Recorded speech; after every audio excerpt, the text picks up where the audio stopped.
തന്നെ തകർക്കാൻ ശ്രമം നടക്കുന്നതായി ബിജു രമേശ്. തന്റെ ജീവന് ഭീഷണിയുണ്ടെന്നും താൻ പറഞ്ഞ പല കാര്യങ്ങളും വിജിലൻസ് രേഖപ്പെടുത്തിയില്ലെന്നും തന്നെ തകർക്കാൻ ശ്രമിച്ചാൽ മാണിയുടെ ബിസിനസ് രഹസ്യങ്ങൾ പുറത്തുവിടുമെന്നും ബിജു രമേശ് പറഞ്ഞു. വിവരങ്ങളുമായി ഞങ്ങളുടെ പ്രതിനിധി ഷാജഹാൻ ചേരുന്നു. ഷാജി, എന്തൊക്കെ കാര്യങ്ങളാണ് അദ്ദേഹം പറഞ്ഞത്? മറ്റൊന്ന്, മനോഹരൻ ഇതുമായി ബന്ധപ്പെട്ട് മൊഴി തിരുത്തി പറഞ്ഞത്, മുൻ നിലപാടിൽ നിന്ന് മലക്കം മറിഞ്ഞത് അതിനെ സംബന്ധിച്ചു അദ്ദേഹം പരാമർശം നടത്തിയല്ലോ. എന്തൊക്കെ കാര്യങ്ങളായിരുന്നു പറഞ്ഞത്?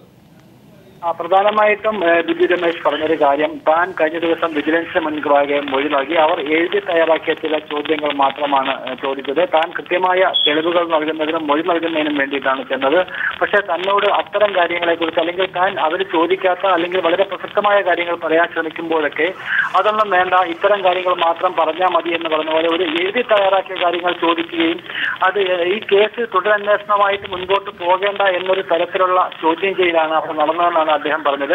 അന്നേ ദിവസം ബിജു രമേശ് മാധ്യമങ്ങളെ കാണാതിരുന്നത് വിജിലൻസിന്റെ കർശനമായ നിർദ്ദേശമുണ്ടായിരുന്നു, മാധ്യമങ്ങളുമായിട്ട് ചർച്ച ചെയ്യാൻ പാടില്ല എന്ന്. അതേ തുടർന്നാണ് അന്ന് സംസാരിക്കാതിരുന്നതെന്നും അദ്ദേഹം പറയുകയുണ്ടായി. നിലവിൽ അതായത് ഈ ഒരു സാഹചര്യം വരെ താൻ പറഞ്ഞ അതേ തെളിവുകളും കാര്യങ്ങളും നൽകാൻ തയ്യാറാണ്. ഒരു കേന്ദ്ര ഏജൻസി അന്വേഷിച്ചാൽ മാത്രമേ തനിക്ക് ഈ കാര്യങ്ങൾ വ്യക്തമായി പറയാൻ സാധിക്കുള്ളൂ. നിലവിൽ തനിക്കെതിരെ ഒട്ടനവധി തരത്തിലുള്ള ഭീഷണികൾ വരുന്നുണ്ട്. തന്റെ വ്യവസായവും ബിസിനസ്സും ഒക്കെ തകർക്കും ഇത്തരത്തിലുള്ള ഭീഷണി വരുന്നുണ്ട്. കെ എം മാണിയുടെ ഭാഗത്തു നിന്നും കെ എം മാണിയുമായിട്ട് വളരെ അടുത്ത ബന്ധം പുലർത്തുന്നവരാണ് ഇത്തരത്തിൽ ഭീഷണി മുഴക്കുന്നത്. അതുകൊണ്ട് തന്നെ കെ എം മാണി ഈ സ്ഥാനത്ത് തുടർന്നുകൊണ്ട് ഒരു അന്വേഷണവുമായി മുൻപോട്ട് പോയാൽ ഇതിലൊരിക്കലും അന്വേഷണം പൂർത്തീകരിക്കാൻ കഴിയില്ല. അതുകൊണ്ട് കെ എം മാണി മന്ത്രിസ്ഥാനം രാജിവെച്ച് മാറി നിന്നുകൊണ്ടുള്ള ഒരു അന്വേഷണത്തെ നേരിടുകയാണ് വേണ്ടത്. എങ്കിൽ മാത്രമേ കൃത്യമായിട്ടുള്ള അന്വേഷണം നടക്കാൻ സാധിക്കുകയുള്ളൂ. മനോഹരനെ ഇത്തരത്തിൽ ഭീഷണിപ്പെടുത്തിയാണ് മനോഹരനെ മാറ്റി നിർത്തിയത്. അതുപോലെ തനിക്കെതിരെയും പലതരത്തിലുള്ള ഭീഷണികൾ നടത്തി നോക്കിയെങ്കിലും താൻ അതിന് വഴങ്ങാത്തത് കൊണ്ട് മാത്രമാണ് ഇങ്ങനെ നിൽക്കുന്നത്. തനിക്കെതിരെ അല്ലെ തന്റെ വ്യവസായങ്ങളെ തകർക്കുന്ന ശ്രമത്തിൽ കെ എം മാണി മുൻപോട്ട് വരുവാണെങ്കിൽ അദ്ദേഹത്തിന്റെ ബിസിനസും കാര്യങ്ങളെയൊക്കെ കുറിച്ച് തനിക്കറിയാം. അത്തരം കാര്യങ്ങളെല്ലാം വെളിപ്പെടുത്തുമെന്ന ഒരു മുന്നറിയിപ്പ് നൽകി. ഇതോടൊപ്പം തന്നെ കെ എം മാണിയെ ന്യായീകരിച്ചുകൊണ്ട് വന്ന വി എം സുധീരന്റെ നിലപാടിനെതിരെ ശക്തമായ പ്രതികരണമാണ് ബിജു രമേശ് നടത്തിയത്. കെ എം മാണിയെ ന്യായീകരിച്ച വി എം സുധീരൻ, അദ്ദേഹം കഴിഞ്ഞ 3 വർഷം മുൻപ് വരെ സ്ഥിരം മദ്യപാനിയായിരുന്നു. ഡോക്ടറുടെ നിർദ്ദേശപ്രകാരം മാത്രമാണ് അദ്ദേഹം ഇപ്പോൾ മദ്യപിക്കാതിരിക്കുന്നത്. അതുകൊണ്ട് ഇത്തരത്തിലുള്ള ആളുകൾക്ക് എന്ത് അടിസ്ഥാനമാണ് ഈ മദ്യവിമുക്ത കേരളത്തെ കുറിച്ച് സംസാരിക്കാൻ യോഗ്യതയില്ല. മാത്രമല്ല ഡോക്ടർ പൽപുവിന്റെ പേരിലുള്ള അവാർഡ് പോലും അദ്ദേഹം ചോദിച്ചു വാങ്ങുകയാണ്. അതിന്റെ ഔദ്യോഗിക സംഘത്തോടൊപ്പം താനും ഉണ്ടായിരുന്നു. അന്ന് തങ്ങളോട് ചോദിച്ചു വാങ്ങിക്കുകയായിരുന്നു വി എം സുധീരൻ ഡോക്ടർ പൽപുവിന്റെ പേരിലുള്ള അവാർഡ്. ഇത്തരത്തിൽ പല അവാർഡുകളും കേരളത്തിൽ അദ്ദേഹം വാങ്ങിക്കൂട്ടുന്നതൊക്കെ തന്നെ തന്റെ കിങ്കരന്മാരെ വെച്ചുകൊണ്ട് ചോദിച്ചു വാങ്ങിച്ചുകൊണ്ടാണ്. അല്ലെങ്കിൽ ആദർശ ധീരൻ എന്നുള്ള കപട രാഷ്ട്രീയക്കാരൻ മാത്രമാണ് വി എം സുധീരൻ. ഇത്തരത്തിൽ ശക്തമായ ഭാഷയിലും ശക്തമായ തെളിവുകളുമായി താൻ മുൻപോട്ട് പോകുമെന്നുള്ള ഉറച്ച ഒരു തീരുമാനം എന്നുള്ള നിലയിലാണ് ബിജു രമേശ് ഇപ്പോൾ മാധ്യമങ്ങളോട് സംസാരിച്ചത്. അതായത് ഞാൻ നേരത്തെ സൂചിപ്പിച്ചതുപോലെ തന്നെ അരൂരിലെ ബാറുടമ മനോഹരൻ മദ്യലഹരിയിലാണ് താൻ ഈ കാര്യങ്ങളൊക്കെ പറഞ്ഞത് എന്ന് അദ്ദേഹം പറഞ്ഞിരുന്നല്ലോ. നേരത്തെ കോഴ നൽകിയത് എന്ന് പറഞ്ഞത് അത് ഭയം കൊണ്ടാണ് എന്നതടക്കമുള്ള കാര്യങ്ങൾ കൂടി ഇന്ന് ബിജു രമേശ് സൂചിപ്പിച്ചോ? കാരണം അത്തരം കാര്യങ്ങൾ മാധ്യമപ്രവർത്തകർ എടുത്തു ചോദിച്ചപ്പോഴൊക്കെ പറഞ്ഞത് മനോഹരനെ അവർ ഭീഷണിപ്പെടുത്തി, അദ്ദേഹം 2 ദിവസം ടെലിഫോൺ പോലും എടുക്കാത്ത ഒരു സാഹചര്യമായിരുന്നു. അത്രത്തോളം ഭീഷണിപ്പെടുത്തി കളഞ്ഞു. അതുപോലെ തന്നെ ഭീഷണിപ്പെടുത്താൻ നോക്കിയാൽ നടക്കില്ല. അപ്പോൾ അതിൽ നിന്ന് തന്നെ വ്യക്തമാണ് ആ ഭീഷണിയുടെ അടിസ്ഥാനത്തിലാണ് മനോഹരൻ വാക്ക് മാറ്റിയത്. തന്റെ ഡ്രൈവറാണ് കെ എം മാണിക്ക് പാലായിൽ കൊണ്ടുപോയി പണം കൊടുത്തതെന്നുള്ള കാര്യം വീണ്ടും ആവർത്തിച്ച് പറയുകയുണ്ടായി. അതോടൊപ്പം തന്നെ ഇപ്പോൾ നടക്കുന്ന അന്വേഷണത്തിൽ താൻ തൃപ്തനല്ല, അവർക്ക് മുൻപിൽ യാതൊരുവിധ തെളിവുകളും കൊടുക്കാനായിട്ട് താൻ തയ്യാറായില്ല. കാരണം അതുകൊണ്ടൊരു പ്രയോജനമുണ്ട് എന്ന് കരുതുന്നില്ല. അതുകൊണ്ട് കേന്ദ്ര ഏജൻസികൾ അന്വേഷിച്ചാൽ കൃത്യമായ തെളിവുകളും മറ്റും നൽകാൻ താൻ തയ്യാറാണ്. ഇതുമായി ബന്ധപ്പെട്ട എല്ലാ വിവരങ്ങളും താൻ അവരുമായി പങ്കുവയ്ക്കാനും തയ്യാറാണ്. താൻ പഴയ നിലപാടിൽ തന്നെ ഉറച്ചു നിൽക്കുകയാണെന്നും വീണ്ടും ആവർത്തിക്കുകയാണ് ബിജു രമേശ് ചെയ്തത്. യഥാർത്ഥത്തിൽ ഒരു സമ്മർദ്ദ തന്ത്രത്തിന്റെ ഭാഗം കൂടിയാണ് എന്ന് സംശയിക്കാമോ ഷാജഹാൻ? പ്രത്യേകിച്ച് അന്ന് വിജിലൻസിന് മുമ്പാകെ അദ്ദേഹം മൊഴി കൊടുക്കാൻ പോകുമ്പോൾ ഈ ആരോപണത്തിന് ശക്തി പകരുന്ന തരത്തിലുള്ള രേഖകളൊന്നും അന്ന് കൈമാറിയിരുന്നില്ല ബോധപൂർവം. അത്തരം കാര്യങ്ങൾ സ്വാഭാവികമായിട്ടും മാധ്യമപ്രവർത്തകർ ചോദിച്ചു. പക്ഷേ അത്തരം തെളിവുകളൊന്നും തന്നെ വിജിലൻസ് ആവശ്യപ്പെട്ടില്ല എന്നുള്ളതാണ് ബിജു രമേശ് പറയുന്നത്. കാര്യം 3 മണിക്കൂർ നേരത്തോളം വിജിലൻസ് തന്നെ ചോദ്യം ചെയ്തു. പക്ഷേ തന്റെ അടുത്തുനിന്ന് കാര്യമായിട്ടുള്ള വിവരങ്ങളൊന്നും തന്നെ അവർ ചോദിച്ച് മനസ്സിലാക്കുകയോ തെളിവുകൾ ശേഖരിക്കാനോ തയ്യാറായില്ല. മറിച്ച് എഴുതി തയ്യാറാക്കിയ ചില കാര്യങ്ങൾ മാത്രം അവർ ചോദിക്കുകയായിരുന്നു. താൻ അതിനേക്കാൾ വിലപ്പെട്ട ചില കാര്യങ്ങൾ പറയാൻ ശ്രമിച്ചപ്പോഴൊക്കെ അതുമായി ബന്ധപ്പെട്ട കാര്യങ്ങളൊന്നും വേണ്ട എന്ന നിലപാടാണ് അവർ എടുത്തതെന്നാണ് ബിജു രമേശ് ഉദ്യോഗസ്ഥരെ കുറിച്ച് പറഞ്ഞത്. ഈ ഇപ്പോൾ നടക്കുന്ന അന്വേഷണം അല്ലെങ്കിൽ വിജിലൻസ് ഇപ്പോൾ നടത്തിക്കൊണ്ടിരിക്കുന്ന അന്വേഷണത്തെ കുറിച്ച് തനിക്ക് പൂർണ്ണ തൃപ്തനല്ല. ഈ അന്വേഷണം ഒരിക്കലും ഇതിന്റെ പ്രതികൾക്ക് നേരെ എത്തില്ല. അതുകൊണ്ട് തന്നെ കേന്ദ്ര ഏജൻസി അത്തരത്തിലുള്ള സംഘം അന്വേഷിച്ചാൽ മാത്രമേ ഇതിന്റെ കൃത്യമായിട്ടുള്ള തെളിവുകൾ നൽകുകയുള്ളൂ. കാരണം ഇതിന്റെ പ്രതിസ്ഥാനത്ത് നിൽക്കുന്നവരൊക്കെ ഉന്നതരാണ്. ഇപ്പോൾ താൻ കെ എം മാണിയുടെ പേര് മാത്രമേ വ്യക്തമായി പറഞ്ഞിട്ടുള്ളൂ. കോൺഗ്രസിന്റെ ചില മന്ത്രിമാരും ഇതിന്റെ അകത്തുണ്ട്. അവരുടെ പേര് വിവരങ്ങളൊക്കെ പുറത്തു പറയണമെന്നുണ്ടെങ്കിൽ അത്തരത്തിലൊരു അന്വേഷണ സംഘം വന്നാൽ മാത്രമേ താൻ പറയുകയുള്ളൂ എന്നുള്ള വ്യക്തമായ തന്റെ അഭിപ്രായം ഇപ്പോൾ പറയുകയുണ്ടായി. അതായത് ഈ കെ എം മാണിയുടെ ധനമന്ത്രി കെ എം മാണിയുടെ ഇടപാടുകളുടെ സാമ്പത്തിക സ്രോതസ്സുകളുടെ കൃത്യമായ രേഖ തന്റെ കൈവശമുണ്ട് എന്നുകൂടി അവകാശപ്പെടുകയാണോ അദ്ദേഹം? അത്തരത്തിൽ അത് നേരത്തെ നമ്മുടെ ചാനലിൽ പറഞ്ഞ പോലെ തന്നെ കൃത്യമായിട്ടുള്ള തെളിവുകളും കാര്യങ്ങളും ഒക്കെ തന്റെ പക്കലുണ്ട്. അതൊക്കെ തന്നെ ഇപ്പോൾ തന്റെ പക്കലുള്ള തെളിവുകളൊക്കെ താൻ കൈമാറുന്നതിന് തയ്യാറാണ്. അത് തങ്ങളുടെ സംഘടനയുടെ കൈവശം ഇപ്പോഴുണ്ട്. അവരത് കൃത്യസമയത്ത് കൈമാറും. പക്ഷേ ഇപ്പോൾ തീർച്ചയായും ഷാജി മടങ്ങി വരാം. ഇപ്പോൾ മുതിർന്ന മാധ്യമ പ്രവർത്തകൻ എ സജീവൻ അദ്ദേഹം കൂടി നമുക്കൊപ്പം ടെലിഫോൺ ലൈനിൽ ചേരുന്നുണ്ട്. ശ്രീ എ സജീവൻ, ഏറ്റവും ഒടുവിലായി ബിജു രമേശ് ആലപ്പുഴയിൽ ഇതുമായി ബന്ധപ്പെട്ട് പറഞ്ഞത് തന്നെ തകർക്കാൻ ശ്രമമുണ്ടെന്നാണ്. അത് നേരത്തെ അദ്ദേഹം പറഞ്ഞിരുന്നു, തൻ്റെ ജീവന് ഭീഷണിയുണ്ട് എന്നും പറഞ്ഞിരുന്നു. പക്ഷേ തന്നെ തകർക്കാൻ ശ്രമിച്ചാൽ മാണിയുടെ ബിസിനസ് താൻ തകർക്കും എന്നുകൂടി അദ്ദേഹം പറയുന്നു. കാരണം അദ്ദേഹത്തിൻ്റെ സാമ്പത്തിക സ്രോതസ്സുകളുടെ കൃത്യമായ വിവരങ്ങൾ, ബിസിനസിൻ്റെ വിവരങ്ങളൊക്കെ തൻ്റെ കയ്യിലുണ്ട് എന്നാണ് പറയുന്നത്. എങ്ങനെയാണ് താങ്കൾ കാര്യങ്ങളെ കാണുന്നത്? പ്രത്യേകിച്ച് അസോസിയേഷൻ ഭാരവാഹികളുടെ യോഗത്തിൽ തീരുമാനിച്ച കാര്യങ്ങളൊക്കെ വിജിലൻസിനോട് പറഞ്ഞു എന്നതിന് ശേഷം സംതൃപ്തനായി മാധ്യമങ്ങളോട് സംസാരിച്ച ബിജു രമേശ് ആണ് മണിക്കൂറുകൾക്കകം ഇത്തരത്തിലൊരു പ്രസ്താവന കൂടി നടത്തുന്നത്. അല്ല, ബിജു രമേശ് പറഞ്ഞതിൽ മാണി തകർക്കാൻ ശ്രമിക്കുന്നുള്ള കാര്യത്തിൽ നമുക്കറിയില്ല. ബിജു രമേശിനെ പക്ഷേ തീർച്ചയായിട്ടും മാണിക്കെതിരെ ഇത്തരമൊരു ആരോപണങ്ങൾ ഉണ്ടാകുമ്പോൾ ഭീഷണി ഉണ്ടാകാനുള്ള സാധ്യതയുണ്ട്. അതുണ്ടായാലും ഇല്ലെങ്കിലും നമ്മളെ സംബന്ധിച്ചിടത്തോളം, നാട്ടുകാരെ സംബന്ധിച്ചിടത്തോളം ഏറ്റവും വലിയ പ്രശ്നം ഒരു വലിയ അഴിമതി ആരോപണമാണ് ഉണ്ടായിരിക്കുന്നത്. അതെ, ശ്രീ കെ എം മാണി നടത്തിയാലും ആര് നടത്തിയാലും വലിയൊരു അഴിമതി ആരോപണമാണ്. ആ അഴിമതി ആരോപണത്തിന്റെ തെളിവ് ബിജു രമേശാണ്. ആരോപണം ഉന്നയിച്ചത് ബിജു രമേശാണ് വിജിലൻസിന് കൊടുക്കേണ്ടത്. അത് അദ്ദേഹം കൊടുത്തു. അദ്ദേഹം ഇപ്പോൾ പറഞ്ഞതിൽ ഏറ്റവും പ്രസക്തമായിട്ട് എനിക്ക് തോന്നിയിട്ടുള്ള കാര്യം, ഞാൻ പറഞ്ഞ കാര്യങ്ങളല്ല, ഇത്രയും പേജുള്ള ആരോപണം ഞാൻ കൊടുത്തു, അതല്ല വിജിലൻസ് രേഖപ്പെടുത്തിയിരിക്കുന്നത്. വിജിലൻസ് തന്റെ അടുത്ത് പല ചോദ്യങ്ങളും ചോദിക്കാതെ മാറുകയായിരുന്നു, താൻ അങ്ങോട്ട് പറയുന്നത് തടയുകയായിരുന്നു എന്ന രീതിയിലൊക്കെ അദ്ദേഹം പറഞ്ഞു.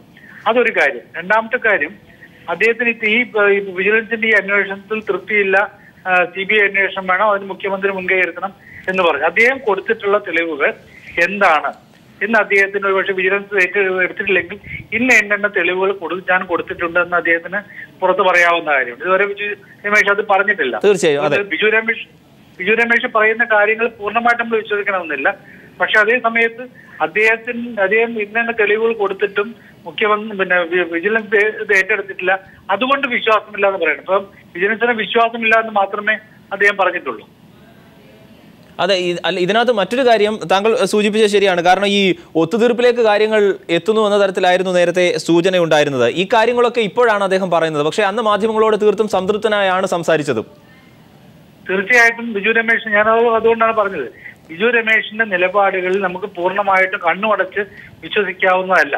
ബിജു രമേശും അദ്ദേഹത്തിന്റെ സംഘടനയും ഇതിൽ അവരുടെ താല്പര്യങ്ങൾ സംരക്ഷിക്കാൻ വേണ്ടി നേരത്തെ അവര് മീറ്റിംഗിൽ പറഞ്ഞ പോലെ വളയ്ക്കുകയും ഒടിക്കുകയും ചെയ്യുക എന്ന രീതിയുണ്ടല്ലോ. അതെ, അതിന്റെ ഒരു രണ്ടാമത്തെ ഘട്ടമായിട്ട് വേണോ ഇതിനെ കാണാൻ എന്നാണ് ഞാൻ നേരത്തെ സൂചിപ്പിച്ചത്.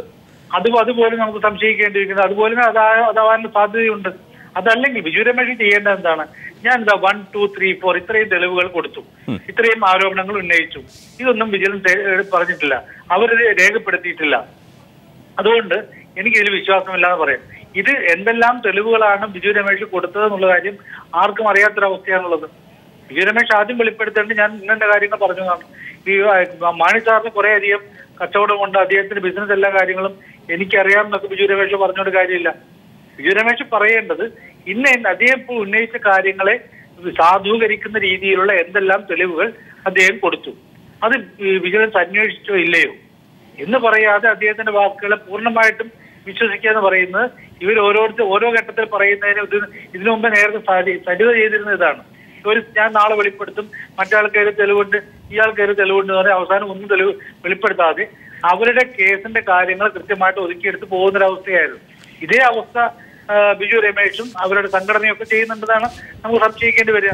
അവരുടെ ഒന്നും ഇല്ല നമ്മൾ പറയേണ്ട കാര്യമില്ല. അവരുടെ അടുത്ത് എന്തെല്ലാമോ കാര്യങ്ങളുള്ളൂ. പക്ഷെ അവരുടെ ബിസിനസ് താല്പര്യത്തിന് വേണ്ടി ഇത് ഒളിച്ചു വെക്കുന്നു എന്നുള്ള കാര്യത്തിൽ വളരെയധികം സംശയിക്കേണ്ടതുണ്ട്. തീർച്ചയായും അത് തന്നെയാണ്. കാരണം ഇക്കാര്യത്തിൽ ആദ്യം അദ്ദേഹം പറഞ്ഞിരുന്നത് ഈ വിജിലൻസിനെ അല്ലെങ്കിൽ സംസ്ഥാന ഏജൻസിയെ സർക്കാരിന്റെ കീഴിലുള്ളതാണ്, അന്വേഷിച്ചിട്ട് കാര്യമില്ല, തനിക്ക് വിശ്വാസമില്ല, തെളിവുകളൊക്കെ താൻ കോടതിയിൽ കൊടുക്കാമെന്നുള്ളതാണ്.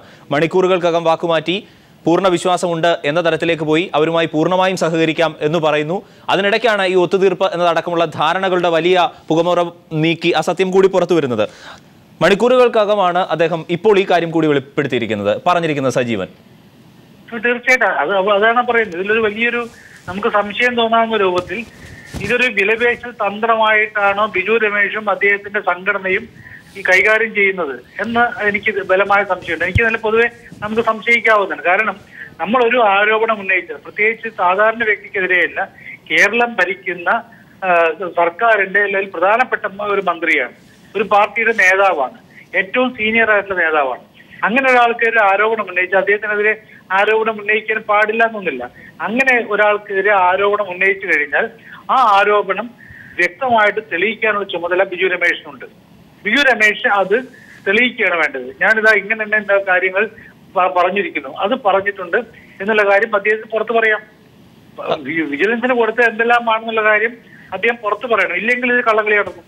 അദ്ദേഹം നടത്തും, വിജിലൻസ് നടത്താൻ പറ്റുന്നതാണ്. അതെ, തീർച്ചയായും. അതായത് എങ്കിലും അടിസ്ഥാനപരമായ ആ ഒരു പ്രശ്നം ഇവിടെ നടക്കുന്നു. ഒത്തുതീർപ്പ്, വിലപേശൽ എന്നതൊക്കെ ഉണ്ടെങ്കിലും ആ കാര്യമുണ്ടെങ്കിലേ കാരണമുണ്ടാകൂ. ആ അഴിമതി എന്ന വലിയ സത്യം അവിടെ നിൽക്കുന്നു. അതിനെ അടിസ്ഥാനമാക്കിയാണ് ഇതൊക്കെ നടക്കുന്നത് എന്നുള്ളത് വസ്തുത.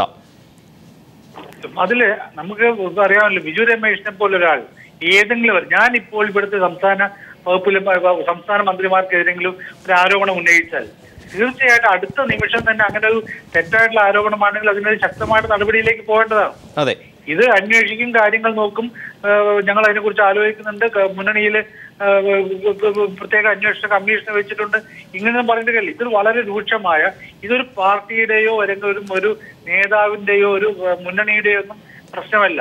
ഇത് നമ്മുടെ സംസ്ഥാനത്തിന്റെയും നമ്മുടെ ജനാധിപത്യത്തിന്റെയും പ്രശ്നമാണ്. ഇവിടെ ജനാധിപത്യത്തില് ശ്രീ കെ എം മാണി വളരെ സത്യസന്ധനാണെങ്കിൽ അദ്ദേഹത്തിനെയും ഈ ജനാധിപത്യ വ്യവസ്ഥയെയും എല്ലാം വെല്ലുവിളിച്ചുകൊണ്ടാണ് ഒരു മദ്യക്കച്ചവടക്കാരൻ, ഒരു ബാർ ഹോട്ടൽ ഉടമ ഇവിടെ ഇങ്ങനെ ഒരു ആരോപണം ഉന്നയിച്ചിരിക്കുന്നത്. അങ്ങനെ ഉണ്ടെങ്കിൽ അത് ആ നിമിഷം തന്നെ അതിനെതിരെ ശക്തമായ നടപടി എടുക്കണം. അങ്ങനെ ഒരു ആരോപണം തെറ്റാണെങ്കിൽ. അതല്ലെങ്കിൽ കൃത്യമായ അന്വേഷണം നടത്തിയിട്ട് കാര്യങ്ങൾ വെളിച്ചത്ത് കൊണ്ടുവരണം. ഈ രണ്ട് കാര്യങ്ങൾ സർക്കാരിന്റെ ഭാഗത്ത് വളരെ ശക്തമായ നടപടിയിലേക്ക് പോകേണ്ടതാണ്. ഈ ബിജു രമേശ് എന്നൊരു ബാർ ഹോട്ടൽ ഉടമയ്ക്ക് ഇവിടെ സർക്കാരിനെയും ഭരണത്തെയും ഇവിടുത്തെ മൊത്തം മനുഷ്യന്മാരെയും ഇവിടുത്തെ ജനങ്ങളെയും മൊത്തം ഈ കയ്യിലിട്ട് അമ്മാനമാടാനുള്ള അവസരം ഉണ്ടായി കൊടുക്കരുത്. തീർച്ചയായും. വളരെ നന്ദി ശ്രീ എ സജീവൻ ഞങ്ങളോട് പ്രതികരിച്ചതിന്.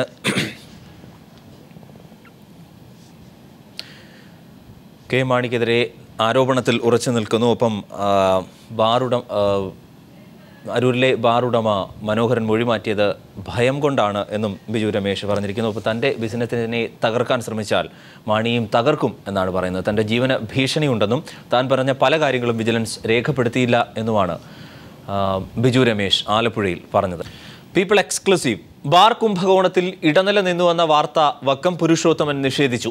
ബിജു രമേശിനെ വിവാദത്തിന് മുൻപ് കണ്ടിരുന്നുവെന്നും കണ്ടത് ട്രിവാൻഡ്രം ക്ലബ്ബിൽ വെച്ചാണെന്നും വക്കം പീപ്പിൾ ടിവിയോട് പറഞ്ഞു. ബാർ ഉടമകൾ കൂടുതൽ തെളിവുകൾ ഹാജരാക്കണമെന്ന് വി എം സുധീരനും രമേശ് ചെന്നിത്തലയും ആവശ്യപ്പെട്ടു. ആരോപണം ഉന്നയിച്ചവർ ഇത്രനാൾ എവിടെയായിരുന്നുവെന്ന് മുഖ്യമന്ത്രി ഉമ്മൻചാണ്ടി ചോദിച്ചു. വിവാദം വഷളാവാൻ കാരണം സർക്കാരിന്റെ പാളിയ മദ്യനയമാണെന്ന് കെ മുരളീധരൻ പ്രതികരിച്ചു.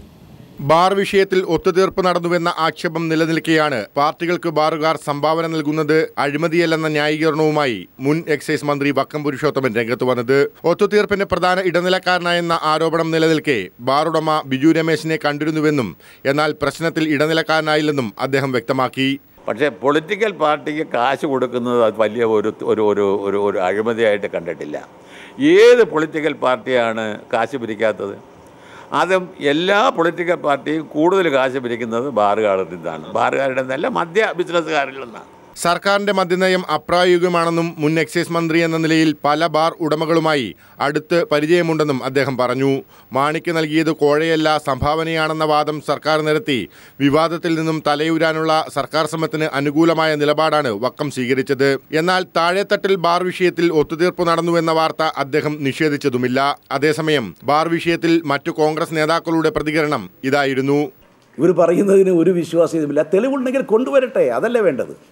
മാധ്യമങ്ങളുടെ മുന്നിൽ അവതരിപ്പിക്കാമല്ലോ, ചുരുങ്ങിയ പക്ഷം തെളിവുകളുണ്ടെങ്കിൽ ജനങ്ങളുടെ മുന്നിൽ അവതരിപ്പിക്കാമല്ലോ. മറ്റെന്തെങ്കിലും മാർഗമുണ്ട്?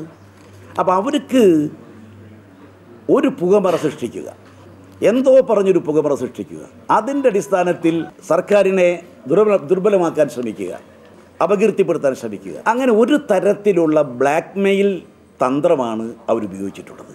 ആ ബ്ലാക്ക് മെയിൽ തന്ത്രമാണ് അക്ഷരാർത്ഥത്തിൽ കേരളത്തിൽ പൊളിഞ്ഞിട്ടുള്ളത്. കേരളീയ പൊതുസമൂഹം തന്നെ തള്ളിക്കളഞ്ഞിരിക്കുകയാണ്. ഞാൻ ആദ്യമേ പ്രായോഗികമായിട്ടുള്ള സമീപനം സ്വീകരിക്കുന്നുള്ള അഭിപ്രായക്കാരനായിരുന്നു ഞാൻ അന്നും ഇന്നും. അത് അങ്ങനെ പറഞ്ഞവരൊക്കെ മദ്യലോബിയുടെ ആൾക്കാരായിട്ട് ചിത്രീകരിക്കാൻ തുടങ്ങിയപ്പോൾ ഞങ്ങളൊന്നും മിണ്ടാതിരുന്നു. ഇത് വളരെ ശ്രദ്ധാപൂർവ്വം സൂക്ഷിച്ച് ചെയ്യേണ്ട ഒരു വിഷയമായിരുന്നു. News bureau, Thiruvananthapuram. പുറത്തു വന്നത് ബാർ കോഴയുടെ 1% മാത്രമാണെന്ന് CPIM സംസ്ഥാന സെക്രട്ടറി പിണറായി വിജയൻ. ബാർ ഉടമകളിൽ നിന്ന് CPIM സംസ്ഥാന കമ്മിറ്റി സംഭാവന വാങ്ങിയിട്ടില്ലെന്നും തെരഞ്ഞെടുപ്പ് ഫണ്ടെന്ന വാദം ആളുകളെ തെറ്റിദ്ധരിപ്പിക്കാനാണെന്നും പിണറായി വിജയൻ പറഞ്ഞു. പരസ്പരമുള്ള പാരവയ്പ്പാണ് ഇപ്പോഴത്തെ ഭരണമെന്നും സുധീരന് ഡബിൾ പാരയുമായി നടക്കുന്ന ആളാണ് ഉമ്മൻചാണ്ടിയെന്നും പ്രതിപക്ഷ നേതാവ് VS അച്യുതാനന്ദൻ പ്രതികരിച്ചു. ആകെയുള്ളതിൻ്റെ 1% താഴെയുള്ള ഒരു ഭാഗം പുറത്തു വന്നു എന്ന് മാത്രമേ ഉള്ളൂ. അത് രണ്ടു കൂട്ടർക്കും താല്പര്യം അത് ഒത്തുതീർന്നതിലായിരിക്കും എന്നുള്ള കാര്യം ഉറപ്പാണ്. അതുകൊണ്ടാണ് പുറത്തു വന്ന കാര്യങ്ങൾ വെച്ചുകൊണ്ട് സമഗ്രമായ അന്വേഷണം വേണമെന്ന് ഞങ്ങൾ പറയാനിടയായത്. സംഭാവന വാങ്ങിയവർ സ്വാഭാവികമായിട്ട് അതിന് മറുപടി പറയേണ്ടവരാണ്. ഞങ്ങൾക്ക് ബാധകമായിട്ടൊരു കാര്യമല്ലത്. അത് അങ്ങനെയൊരു വർത്തമാനമുണ്ടല്ലോ. ഈ സംഭാവന ബാർ ഉടമകളിൽ നിന്ന് വാങ്ങിയിട്ടാണ് പാർട്ടികൾ പ്രവർത്തിക്കുന്നത് എന്നൊരു പൊതു വർത്തമാനമാണ്. ഇപ്പോൾ ഏറ്റവും ഒടുവിൽ നടന്ന തെരഞ്ഞെടുപ്പാണ് ലോക്സഭാ തെരഞ്ഞെടുപ്പ്. ആ ലോക്സഭാ തെരഞ്ഞെടുപ്പിൽ ഇവരുടെ ഭാഗത്തു നിന്ന് ഒരു സംഭാവനയും ഞങ്ങളെ പാർട്ടി സ്റ്റേറ്റ് കമ്മിറ്റി വാങ്ങാൻ തയ്യാറായി. സുധീരന് തന്നെ ഡബിൾ പാരയുമായി നടക്കുന്ന ആളാണ് ഉമ്മൻചാണ്ടി. അപ്പോൾ ഉമ്മൻചാണ്ടിക്ക് അതേ ഇഷ്ടം പോലെ ലഭിക്കും. അതെല്ലാം ഉപയോഗിച്ച് പാര വെച്ചാലും പാര ശരിയായിട്ടുള്ള നിലയിൽ മുന്നോട്ട് പോകുന്നില്ല. പ്രബുദ്ധമാണ് നമ്മുടെ കേരളത്തിലെ ജനങ്ങൾ. ബാർ കോഴ അന്വേഷിക്കാനുള്ള മാണി ഗ്രൂപ്പിന്റെ 7 സമിതിയെ പ്രഖ്യാപിച്ചു. സമിതിയിൽ നിന്ന് PC ജോർജിനെ ഒഴിവാക്കി. CF തോമസ് ആണ് സമിതിയുടെ convener. Joy Abraham, Francis George, Arakkal Balakrishna Pillai, Antony Raju, PT Jose, PS John എന്നിവരാണ് സമിതി അംഗങ്ങൾ. സോളാർ കമ്മീഷന്റെ തീരുമാനത്തിന്റെ അടിസ്ഥാനത്തിൽ മുഖ്യമന്ത്രിയെ പുറത്താക്കാൻ കോൺഗ്രസ് നേതൃത്വം തയ്യാറാകണമെന്ന് CPIM സംസ്ഥാന സെക്രട്ടറി പിണറായി വിജയൻ കോഴിക്കോട് പറഞ്ഞു. എന്നാൽ മുഖ്യമന്ത്രിയുടെ ഓഫീസ് അന്വേഷണ പരിധിയിൽ വരുന്നത് പുതിയ കാര്യമല്ലെന്നും ഇത് നേരത്തെ വ്യക്തമാക്കിയിരുന്ന കാര്യമാണെന്നും മുഖ്യമന്ത്രി ഉമ്മൻചാണ്ടി പ്രതികരിച്ചു. ഒരു ഭരണാധികാരിക്ക് ജനങ്ങളോട് പ്രതിബദ്ധത ഉണ്ടാകുമ്പോൾ തന്നെ അല്പം ഉളുപ്പും വേണം. ഇത് രണ്ടുമില്ലാത്ത ഒരു ഭരണാധികാരിയാണ് ഇന്ന് നമ്മുടെ സംസ്ഥാനത്തെ മുഖ്യമന്ത്രി. അതിൻ്റെ ഭാഗമായിട്ടാണ് ഇന്ന് അദ്ദേഹം മുഖ്യമന്ത്രി സ്ഥാനത്തിരിക്കുന്നത്. ഇനിയെങ്കിലും വേണ്ടത് അദ്ദേഹത്തെ ഒഴിവാക്കിക്കൊണ്ട് അന്വേഷണം നടത്താൻ ഏൽപ്പിച്ച ജുഡീഷ്യൽ കമ്മീഷൻ ഇപ്പോൾ പറഞ്ഞിരിക്കുന്നു, നിങ്ങളെ ഒഴിവാക്കാൻ പറ്റില്ല, നിങ്ങളെയും കൂടി ഇതിൽ പെടുത്തി അന്വേഷിക്കണം എന്നുള്ളത്. ഏറ്റവും ചുരുങ്ങിയത് അല്പമെങ്കിലും ഉളുപ്പെന്നത് അവശേഷിച്ചിട്ടുണ്ടെങ്കിൽ ചെയ്യേണ്ടത് പെട്ടെന്ന് തന്നെ രാജിവെച്ച് മാറുക എന്നുള്ളതാണ്. ഇന്നിപ്പം സോളാർ കേസിൽ നിങ്ങളെല്ലാം വലിയ മുഖ്യമന്ത്രിയുടെ ഓഫീസ് എന്താ സംഭവം? മുഖ്യമന്ത്രിയുടെ ഓഫീസും മാത്രമല്ല, നിയമസഭയിൽ എന്തൊക്കെ പറഞ്ഞിട്ടുണ്ടോ, ആ കാലഘട്ടത്തിൽ പത്രത്തിൽ എന്തെല്ലാം വന്നിട്ടുണ്ടോ, അതെല്ലാം ഈ അന്വേഷണ കമ്മീഷൻ്റെ പരിധി വരുമെന്ന് പറഞ്ഞതാണ്. എന്നിട്ട് ഇവിടുത്തെ പ്രതിപക്ഷം പറഞ്ഞു വരത്തില്ല. അവർ ഈ അന്വേഷണത്തിൽ നിന്ന് മാറി. ഇന്നലത്തെ തീരുമാനം ഇവിടുത്തെ പ്രതിപക്ഷം എടുത്ത തീരുമാനത്തിനെതിരായിട്ടുള്ള തീരുമാനമാണ്. അവർ മാറാൻ കാരണം എന്താ പറഞ്ഞത്? മുഖ്യമന്ത്രി ഇല്ല, മുഖ്യമന്ത്രിയുടെ ഓഫീസില്ല, ഞങ്ങൾ കൂടുന്നില്ല. പക്ഷേ ഇതെല്ലാം ഉണ്ടെന്ന് അന്നേ ഞങ്ങൾ പറഞ്ഞതാണ്. അപ്പം നിങ്ങൾക്ക് ഇന്ന് വാർത്ത മുഖ്യമന്ത്രിയുടെ ഓഫീസ് ഏതാണ്ട് ഇതിനകത്ത് പെടുത്തി ഏതാണ്ട് പുതിയ കാര്യമായിട്ടാണ്. ഇത് പുതിയ കാര്യമൊന്നുമല്ല. സൗദി റിയാദിൽ 52 മലയാളികൾ ലേബർ ക്യാമ്പിൽ ദുരിതത്തിൽ. തൊഴിൽ കരാർ വ്യവസ്ഥ ഏജന്റ് അട്ടിമറിച്ചു. ഒരു മുറിയിൽ 40 പേരാണുള്ളത്. മരുഭൂമിയിൽ തണുപ്പകറ്റാൻ കമ്പിളിപ്പുതപ്പ് പോലും നൽകുന്നില്ല. കുടുങ്ങിയവരുടെ ദൃശ്യങ്ങൾ പീപ്പിളിന് ലഭിച്ചു. 3 മാസം മുമ്പാണ് കൊച്ചി സ്കൈവേ എന്ന ഏജൻസി 50,000 രൂപ മുതൽ 1 ലക്ഷം രൂപ വരെ വാങ്ങി 1200 റിയാലിനൊപ്പം ആഹാരവും താമസവും സൗജന്യമാണെന്ന് രേഖാമൂലം ഉറപ്പ് നൽകി ഡ്രൈവർ വിസയിൽ 52 മലയാളികളെ സൗദി റിയാദിലെത്തിച്ചത്. റിയാദിലെത്തിയപ്പോഴാണ് പറഞ്ഞ ശമ്പളവും ഭക്ഷണവും ഇല്ലെന്ന് ബോധ്യമായത്. മാത്രമല്ല, ഇടുങ്ങിയ മുറിയിൽ 40 പേരെയാണ് താമസിപ്പിച്ചിരിക്കുന്നത്. മരുഭൂമിയിലെ കൺസ്ട്രക്ഷൻ നടക്കുന്ന സ്ഥലത്തെ ക്യാമ്പിലാണ് കന്നുകാലികൾക്ക് സമാനമായ ഇവരുടെ ജീവിതം. കമ്പനിയിൽ നിന്ന് ഫ്രീ ആയിട്ട് കൊടുത്ത വിസയാണിത്. ഞാൻ ഓരോരുത്തരുടെ കയ്യിൽ നിന്ന് 80,000, 85,000, 90,000 രൂപ വരെ വാങ്ങിച്ചിട്ടുണ്ട്. ഇത് ഇങ്ങനെ ഒരു അഡ്രസ്സും തന്ന് ഇങ്ങോട്ട് വിട്ടതാണ്. ഇതിവിടെ വന്നിട്ട് അവർ വാങ്ങി വയ്ക്കും, എഗ്രിമെൻ്റാണ്, അങ്ങനെയാണ് ഇങ്ങനെയാണെന്നെല്ലാം പറഞ്ഞിട്ടാണ് വിട്ടത്. നിൽക്കുന്ന അത്രത്തോളം കാലം ഗതികേടല്ലാതെ നല്ലതെന്ന് പറയാൻ ഒരു കാര്യമില്ല. അസുഖങ്ങൾ പിടിച്ചു തുടങ്ങി. ഒരു ദിവസം പോലും മര്യാദയ്ക്ക് കിടന്ന് ഉറങ്ങാൻ പറ്റില്ല, മൂട്ടകടിയായിട്ട്. എന്ത് ചെയ്യാൻ പറ്റും? ഒരു രക്ഷയില്ലാത്ത അവസ്ഥയിലാണിപ്പോൾ. എല്ലാവരും പെട്ടുപോയി. അവൻ്റെ മോഹന വാഗ്ദാനങ്ങൾ എല്ലാവരും പെട്ടു. ഇവർ പറഞ്ഞ ഒരു ഫെസിലിറ്റിയോ ഒന്നുമില്ല. ഇപ്പം തണുപ്പ് ഇങ്ങനെ പിടിച്ചിങ്ങനെ തുടങ്ങുന്നത്, തണുപ്പായി വരുന്നുണ്ട്. ഞങ്ങൾക്ക് പുതയ്ക്കാനുള്ള ഒരു കമ്പിളികളോ അങ്ങനെയുള്ള ഒരു സാധനങ്ങളോ ഞങ്ങൾക്ക് ഇവിടെ കിട്ടുന്നില്ല. ഈ 51-52 ആൾക്കാരും താമസിക്കുന്നത് ഈ ഒരു റൂമിലാണ് ഞങ്ങൾ താമസിക്കുന്നത്. കൊച്ചിയിലെ ഏജൻസി ഇപ്പോൾ കൈമലർത്തുകയാണെന്നും സൗദിയിൽ കുടുങ്ങിയ തങ്ങളെ മോചിപ്പിക്കണമെന്നും സൗദിയിൽ കുടുങ്ങിയവർ ബന്ധുക്കളെ വിവരം അറിയിച്ചു. രാജ്കുമാർ, ന്യൂസ് ബ്യൂറോ, കൊല്ലം.